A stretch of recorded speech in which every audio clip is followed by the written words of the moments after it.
There are three main things that increase your sales at the farmer's market: the call-in, the upsell, and having an inviting booth that you have invested, decorated, and made your own that is inviting to the customer. All the sales associates that make the most money do all three of these things.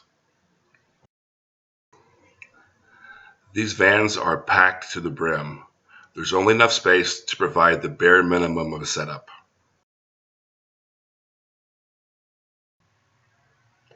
Here's just a few examples of some of our sales associates. They just add little things to make the booth look much better. Bring their own tablecloths, props, a whiteboard for the meat, very important. Stuffed animals like a goat or a cow. Little cute handwritten signs with their own descriptions. And I know some of you have to park pretty far from the market, but a lot of this stuff could fit in a backpack and you could just carry it in.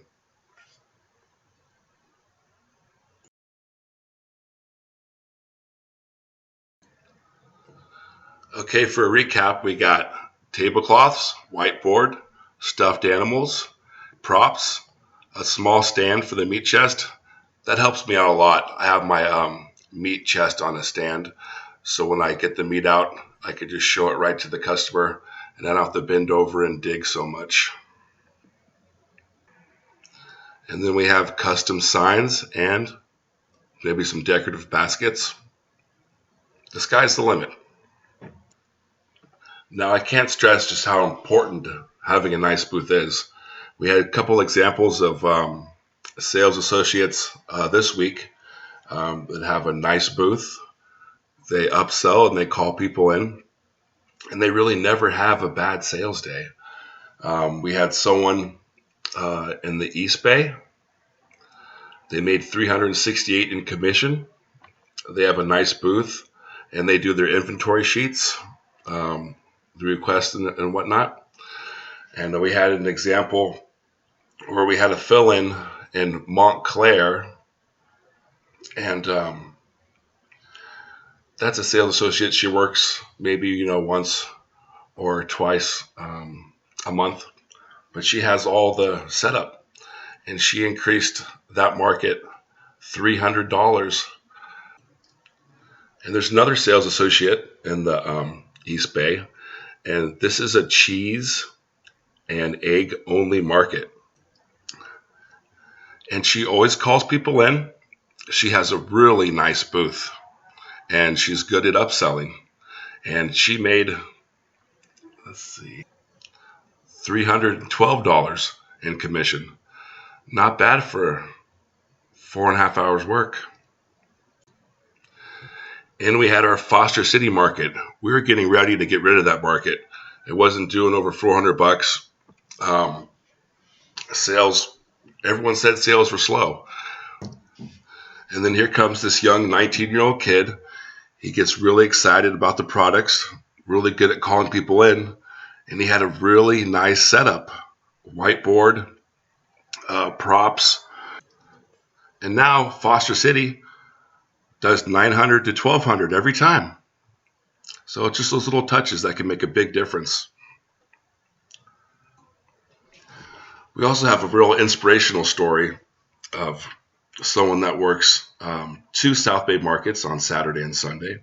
When he first started, those were $700-800 markets.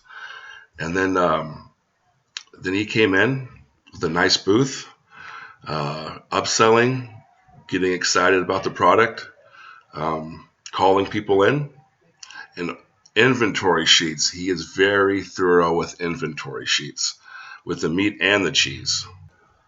If he sells out of some cheese or some meat, he writes the time he sold out at. He writes little notes.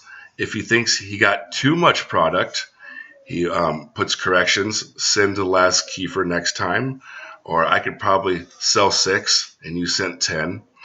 So, and he started these markets with, one ice chest for the cheese and one very small meat cooler.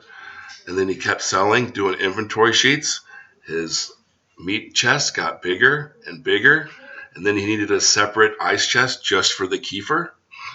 And just this weekend, $2,000 at one market, $2,300 at the other. He left with like $860. Now having an $860 commission weekend just doesn't happen overnight. He started somewhere with a nice booth and some sales skills, and he got that market higher every month. So he earned every bit of that.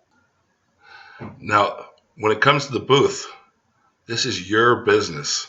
You need to come up with the ideas, the inspiration, the decorations, just everything. And the more you put into it, the more money you're going to make. And I realize sometimes there's problems with our equipment, with the tents, ice chest lids, that kind of thing. There's a lot of moving parts, a lot of 5 a.m. mistakes. But I'm working with our kick-ass inventory manager, and we're solving the problems. And the operation's getting smoother every week, and we're going to continue to grow. And there's so many costs involved with running a farm. Feeding the animals, all the people that need to get paid for labor, fuel prices. And that's where we need you to just really think about this as your business. You need ideas for your business, and the more you put into your business, the more it's going to grow, and the more money you'll make. And if you follow these tips, study the message wall where I'll post other tips, I guarantee you're going to sell a lot more. All right, I wanted to kind of go over how to properly upsell. So you don't give up too much money, but you make a lot more. So with upselling, as you can see, this was from Diablo Valley. I had $1,840, and I gave $63 in discounts, but I had a really high average sale. And the higher your average sale, the more you're making use out of every customer. And on a slow day, if you have a high average sale, you'll still have a good day. So with that in mind, I selectively used upselling. Someone was already buying 2 things of cheese. I said, hey, we're doing a special today. Why don't you add a third cheese and we'll give you $2 off? If someone was interested in the eggs, they said, how much for the eggs? I said, oh, they're $10 with purchase, or $12 on their own. And you could do this with a number of things. If someone's just buying meat only, you could say, hey, we're doing a special today. If you're getting meat, you get $2 off this cheese, or $1 off. As long as your discounts are reasonable, and when I look through the numbers, it shows me that you're upselling, that's fine. Because I only gave up 3.4% when you divide 6387 by 1,840. And that's a great example of selectively using upselling and using language like, oh, today we're doing a special. And you don't offer the discount until they're already committed to buy. Once they have that feta in their hand, you're about to ring them up. You say, hey, have you tried our butter? Why don't you add a butter in? We'll give you $2 off. And then once you keep doing that, cross-selling the meat, the cheese, the kefir, and if you have eggs, then pretty soon you have almost a $40 average sale. So just something to think about. And, you can always reach out to me, give me a phone call. I'm a sales coach. I help you out. Some people are natural salespeople, but it can be learned fairly easy. The main thing is just to have fun at the market and keep calling people in. And with the call in, people walk by, you say, hey, we got cheese, butter, beef, and pork, artisan cheese from Petaluma. You can kind of say what you want, just kind of say it smoothly, and don't bark it out there too loud. Make sure you're heard, because when they hear your voice, they look over at your booth, and if you have a nice decorated booth, they're already coming over to buy something.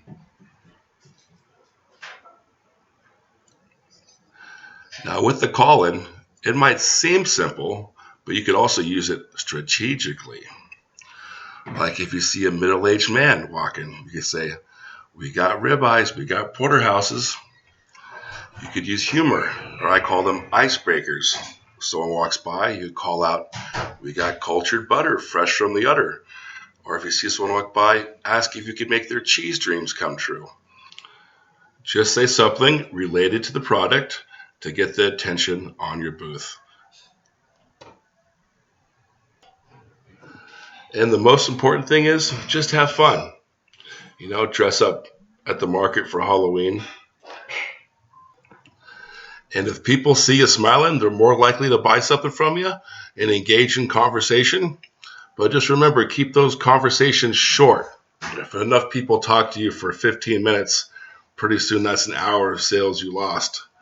And also, one of my most successful tips is always mention the ground beef and the ground pork. No matter what they buy, people are always looking for that stuff. When you're doing the call-in, if you see someone glance over at the booth, what I like to do is I start rattling off the types of cheeses we have. Start with the kefir, the curds, explain them, and go all the way down, just when I get their attention. And a lot of times, they'll feel obligated to buy after you talked about all of our delicious products. And that's all I got for right now. Happy selling, and feel free to reach out. I'm always here for you.